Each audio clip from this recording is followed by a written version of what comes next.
بسم اللہ الرحمن الرحیم نحمده ونصلی علی رسولہ الکریم اما بعد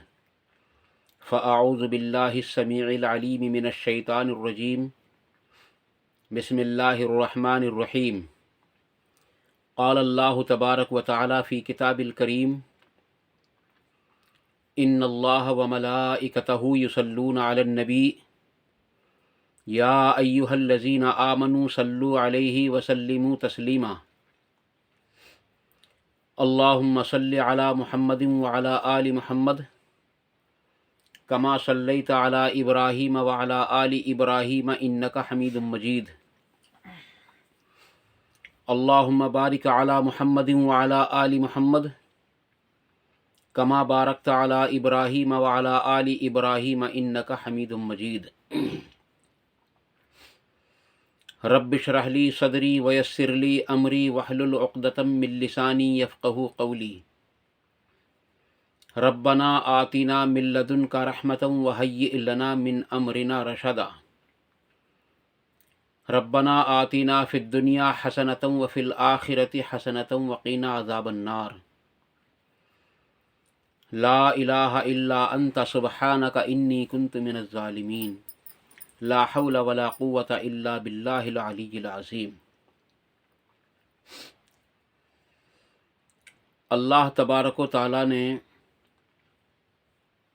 انسان کو کس چیز سے پیدا کیا؟ یہ اللہ رب العالمین نے قرآن کریم کے اندر کئی مقامات پر اس چیز کو ذکر کیا ہے، اور اس وقت میرے ذہن میں جو صورت ہے وہ سورۃ المؤمنون کی آیت نمبر 12 ہے یا 13 ہے۔ اس میں اللہ تبارک و تعالیٰ نے انسان کی تخلیق کا ذکر کیا کہ اس انسان کو جو میں نے بنایا ہے وہ چن چن کر مٹی کچھ کہیں سے اٹھا کر بنایا، اور ابن الکثیر لکھتے ہیں کہ اس کا اثر یہ ہے کہ کوئی بندہ سخت ہے، کوئی انسان نرم ہے، کوئی انسان سیاہ ہے، کوئی انسان گورا ہے، کوئی کالا ہے، کوئی کسی قسم کا ہے، کسی کا مزاج کسی قسم کا ہے۔ بہرحال اس تمہید سے یہ پتہ چلتا ہے کہ اللہ تبارک و تعالیٰ نے انسانوں کو جو بنایا ہے، اس انسان کے اندر جو مٹی لگی ہے، جہاں کی مٹی لگی ہے، اسی مٹی کے اثرات اس کے اندر پائے جاتے ہیں۔ اور قرآن کریم کے اندر سورۃ الدہر میں اللہ تعالیٰ ارشاد فرماتا ہے کہ میں نے انسان کو بنایا کس چیز سے؟ انسان کو ایسی چیز سے بنایا، میں اس کا مطلب بتلائے دیتا ہوں آپ کو کہ میں نے انسان کو ایسی چیز سے بنایا، یعنی گندے پانی سے بنایا۔ اور جب کوئی انسان گندے پانی سے بنا ہوا ہو تو اس کے اندر خود بخود اکڑ نہیں ہونی چاہیے، اس کے اندر میں اللہ تبارک و تعالیٰ کی طرف سے عاجزی اور انکساری ہونی چاہیے۔ اسی لیے اللہ تبارک و تعالیٰ نے سورۃ الفرقان کے اندر بالکل آخر میں جا کر ایمان والوں کی پہچان ذکر کرتے ہوئے ارشاد فرمایا کہ ان کی سب سے پہلی پہچان جو سورۃ الفرقان کے اندر بتلائی، وہ یہی بتلائی کہ وہ زمین پر اکڑ کر نہیں چلتے اور تکبرانہ انداز میں نہیں رہتے۔ اس کو میں نے اپنے اعتبار سے تفصیل کے ساتھ سورۃ الفرقان کی ہلکی سی اس میں نے ڈال رکھی ہے، آپ اس کو کلک کریں گے سورۃ الفرقان مومن کی پہچان، تو وہ کوئی 8-10 کلپ آپ کے سامنے آ جائیں گے لگ بھگ انشاءاللہ تعالی، آپ ان میں دیکھ سکتے ہیں۔ اس کے علاوہ اللہ تبارک و تعالیٰ نے قرآن کریم کے 27ویں پارے میں سورۃ الرحمن کے اندر ارشاد فرمایا کہ میں نے انسان کو پیدا کیا کھن کھناتی ہوئی مٹی سے، یعنی چکنی مٹی سے، یا وہ مٹی جو سوکھنے کے بعد اس کے اندر آواز پیدا ہوتی ہے، وہ کھن کھناتی مٹی کا مطلب یہی ہو سکتا ہے۔ اس لیے عزیز دوستو، یہاں یہ پتہ چلتا ہے کہ اللہ تبارک و تعالیٰ نے اس انسان کو اس مٹی سے پیدا فرمایا، اور قرآن کریم کے اندر یعنی کہ سورۃ المومنون کے اندر اللہ تعالیٰ ارشاد فرماتا ہے کہ ہم نے انسان کو اسی مٹی سے پیدا کیا، اور اس مٹی سے پہلے گندا پانی پیدا کیا، پھر اس کو ٹھہرایا، اور ٹھہرنے کے بعد اس کو گوشت کے لوتھڑے سے تبدیل کیا۔ اس کے بعد پھر اللہ تبارک و تعالیٰ نے اس کے اندر ہڈیاں رکھیں، اس کے بعد اس کے اندر اللہ تبارک و تعالیٰ نے گوشت چڑھایا، کھال پہنائی، اور اس کے اندر روح پھونکی۔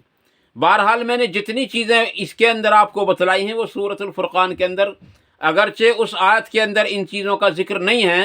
لیکن اللہ تبارک تعالیٰ نے اسی ترتیب سے انسان کو پیدا فرمایا ہے۔ اور پھر فرمایا کہ پھر اللہ تعالیٰ اس انسان کو جو ہے مار دے گا، یعنی موت دے گا، اور موت کے بعد پھر اسی جسم کے ساتھ اللہ تبارک تعالیٰ اس انسان کو پھر کھڑا کر دے گا، اور کھڑا کرنے کے بعد میں ایک ایک چیز کا حساب لے گا، اور یہ تمام تر باتیں سورۃ المومنون کے اندر موجود ہیں۔ اور اس کے بعد فرمایا کہ ہم نے انسان کو یوں ہی نہیں چھوڑا، بلکہ اس کے اوپر ہم نے 7 آسمانوں کو مقرر بھی کیا ہے۔ اور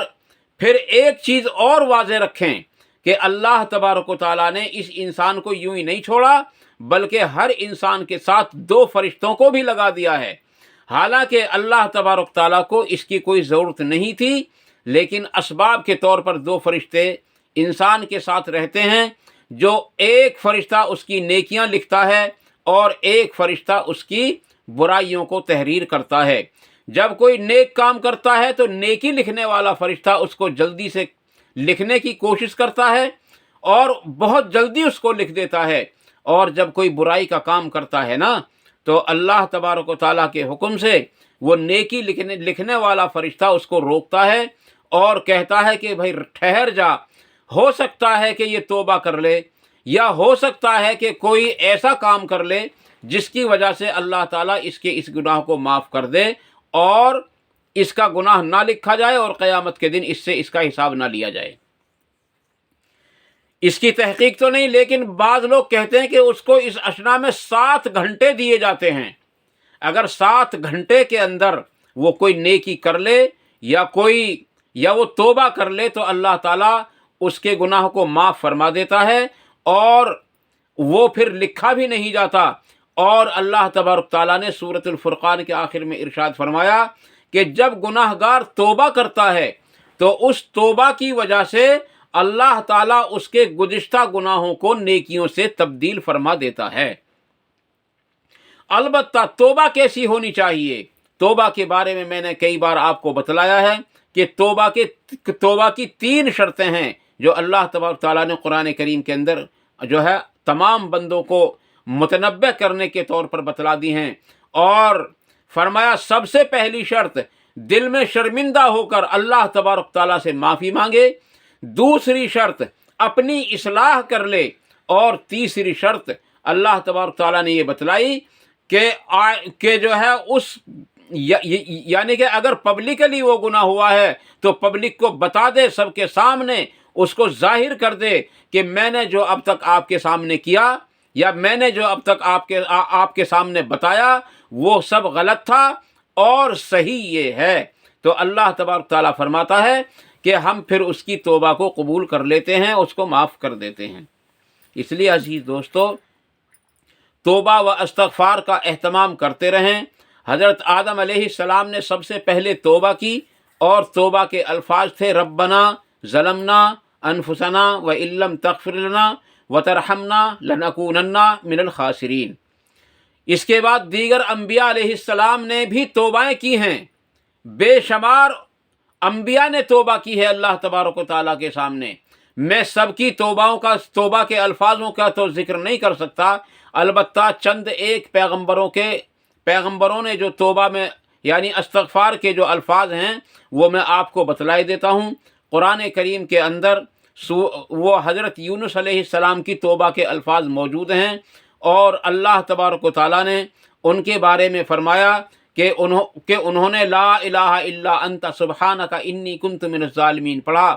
اور اللہ تبارک تعالیٰ نے حضرت یونس علیہ السلام کو سرخ روح فرمایا اور 4 اندھیروں سے آپ کو ایک دم نجات عطا فرمائی۔ اور اللہ تعالیٰ نے پھر اس سے آگے کہا کہ اگر کوئی شخص انہی الفاظ کے ساتھ، یعنی لا الہ الا انت سبحانک انی کنت من الظالمین کے ساتھ اللہ کو پکارے، اللہ کے سامنے توبہ کرے، آئندہ گناہ نہ کرنے کا عہد کر لے اور نہ کرے، اپنی اصلاح کر لے،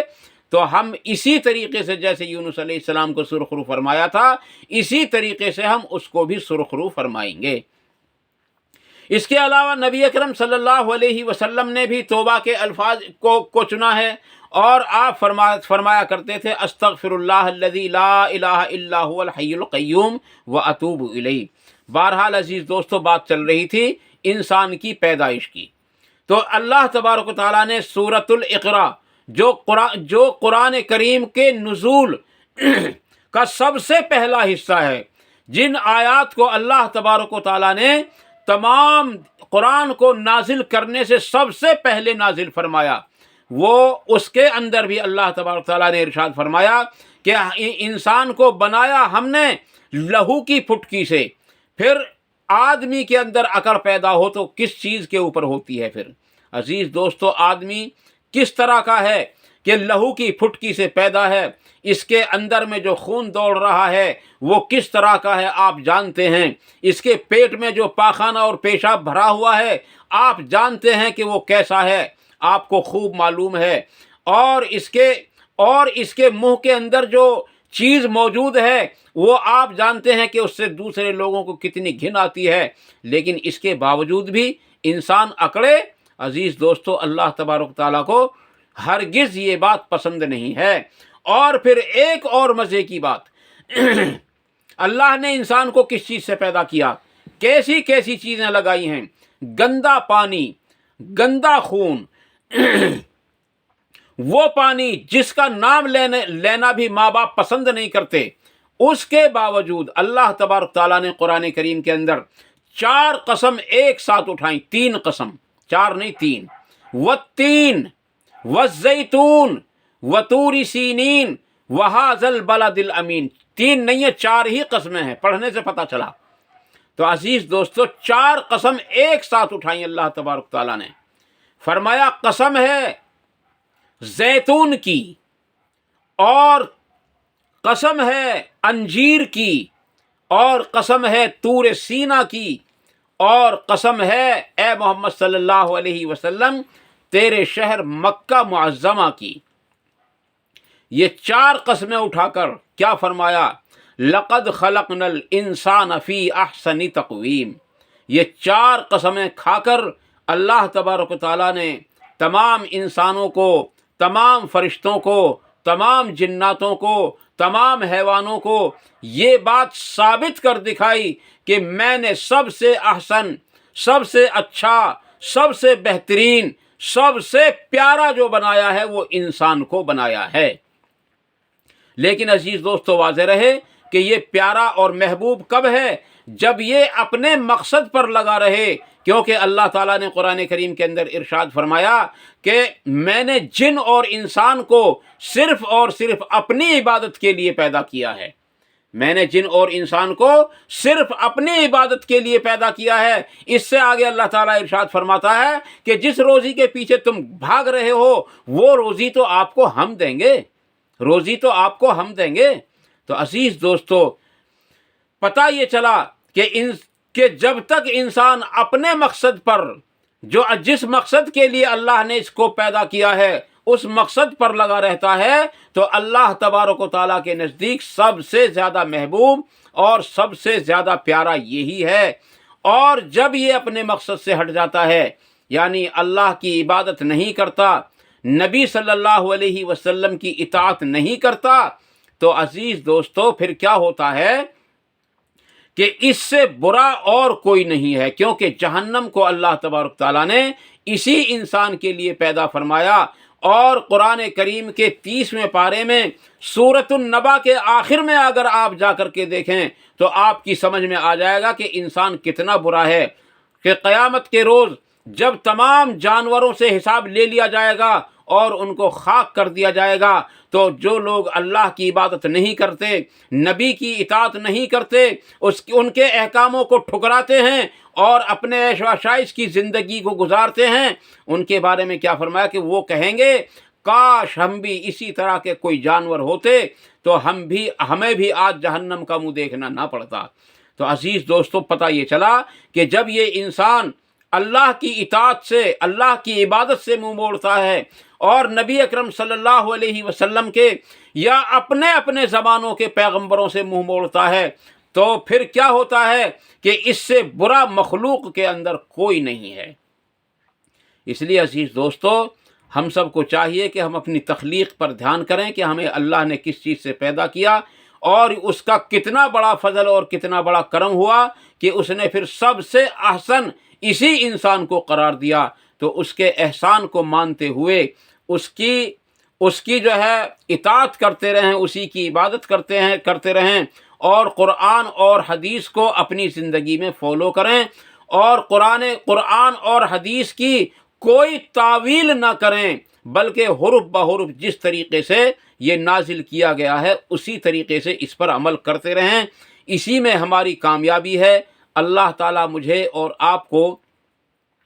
ان مختصر سی باتوں پر عمل کرنے کی توفیق عطا فرمائے۔ جذبات میں اگر کوئی بات غلط نکل گئی ہو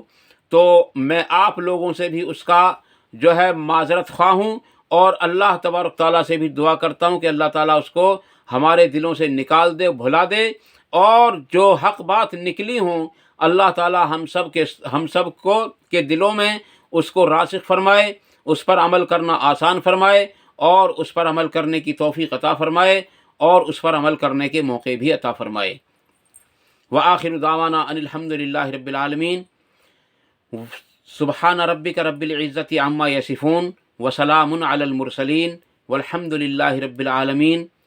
والسلام علیکم ورحمۃ اللہ تبارک و تعالی وبرکاتہ۔